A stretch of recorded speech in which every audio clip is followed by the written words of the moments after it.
In the darkest days of the Second World War, a Muslim princess became a symbol of courage and sacrifice. Noor Inayat Khan was a secret agent fighting for freedom in Nazi-occupied France. In today's video, we look at the incredible story of a woman who stood out for her courage during the most chaotic period of our century. If you want to discover the stories of history's hidden heroes, you are in the right place. Let's take a look at the extraordinary yet short life of Noor Inayat Khan. Noor Inayat Khan's story, which ended in the Dachau concentration camp in Munich when she was just 30 years old, is full of extraordinary heroism. Born in Moscow at the outbreak of the First World War in 1914, Inayat was a British secret agent fighting alongside the French resistance movement when he breathed his last. His last words before being executed by Nazi officers were "Liberté, freedom." The story of Noor Inayat Khan, a descendant of the 17th century Indian ruler Tipu Sultan, is one of the most compelling and tragic stories of the Second World War. Her father was Hazrat Inayat Khan, a Sufi preacher, and her mother was Aura Ray Baker, an American, and Inayat was raised in a loving home, steeped in Sufi teachings. There was no place for war or hostility in his life. But the world, unfortunately, was far from being the place Inayat had learned it to be. Her life, which began in the First World War, would brew between two wars and end in the Second. They moved to England when Inayat was still a baby. The family expanded here and Inayat had 3 more siblings. When she was 6, they moved to France. They lived in a big house near Paris. The house was never empty, full of visitors, conversations, and big tables. He had a wonderful childhood in this colorful atmosphere. In 1927, they experienced their first tragedy. His father, Hazrat Khan, wanted to return to his beloved country, India, to see the land of his birth one last time alone. His family supported his decision, but they were haunted by the possibility that they might never see him again. Just as they thought, a few months later the news of Hazrat Khan's death came. The family was deeply shaken. Her mother could not cope with the pain and went into seclusion. Inayat was only 13 years old. Despite this, she took full responsibility for her family and had to mother her siblings. Fortunately, her mother soon returned to normalcy and Inayat continued her education. She studied child psychology and music at the Sorbonne University. She also had a talent for writing children's books. However, her writing dreams would come to an end when the war-minded Adolf Hitler threatened Europe, indeed the whole world. In 1940, as the German army prepared for the invasion of Paris, his mother and siblings left for England again. Inayat was a Sufi. He believed that violence would solve nothing and rejected violence. But even so, he decided that he could not sit quietly and watch the world turn to bloodshed. Together with his brother Vilayat, they decided to volunteer to join the British Army. Vilayat joined the Air Force, while Inayat volunteered for the Women's Auxiliary Air Force. Fortunately, she had figured out what she could do without being actively involved in the war and using weapons, that is, without going too far outside Sufi teachings. Inayat trained as a radio operator and learned to use Morse code. He spoke several languages and proved to be skilled with the radio. This opened a whole new door for him.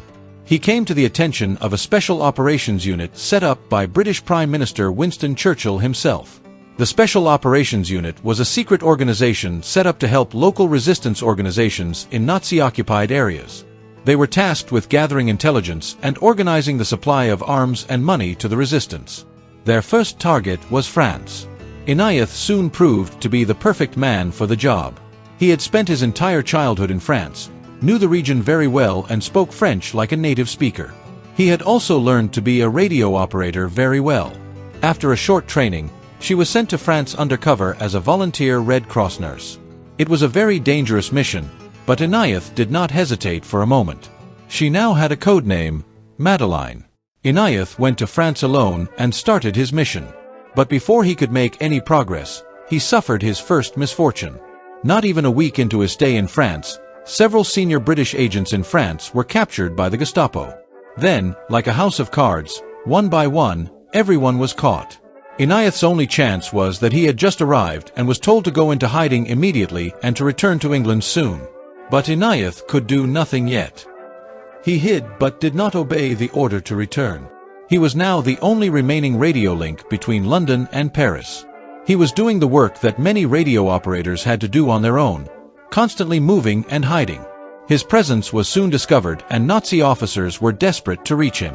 As part of his training, he changed his identity and disguise and made use of old friends in Paris.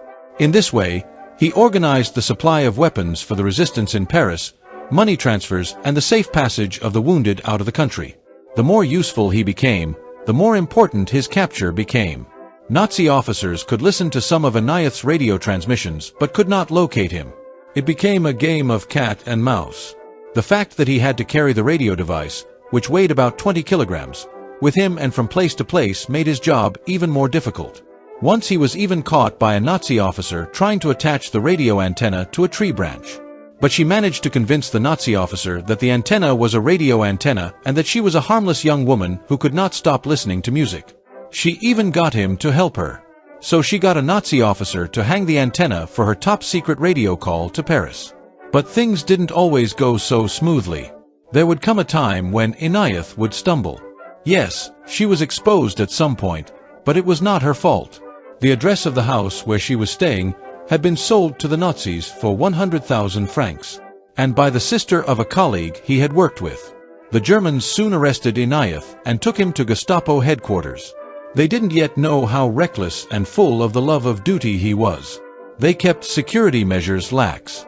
A few weeks later, Inayat tried to escape with 2 other prisoners by climbing through a small window onto the roof. He almost succeeded. But just as he was on the roof, suddenly there was an aerial bombardment and the sirens suddenly went off. So he was spotted and, unfortunately, his lax security measures were blown away and he was labeled very dangerous, and he would never be able to escape again. Moreover, he was sent to Forsenheim prison, where security measures were at maximum level. His hands and feet were chained and he was sentenced to permanent isolation. He was beaten, interrogated. They tried to break him to find out what he knew.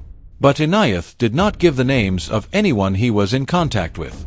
From some of the decisions Inayat made and the actions she took as a result, even in such a situation, we can see that her passion for life never waned.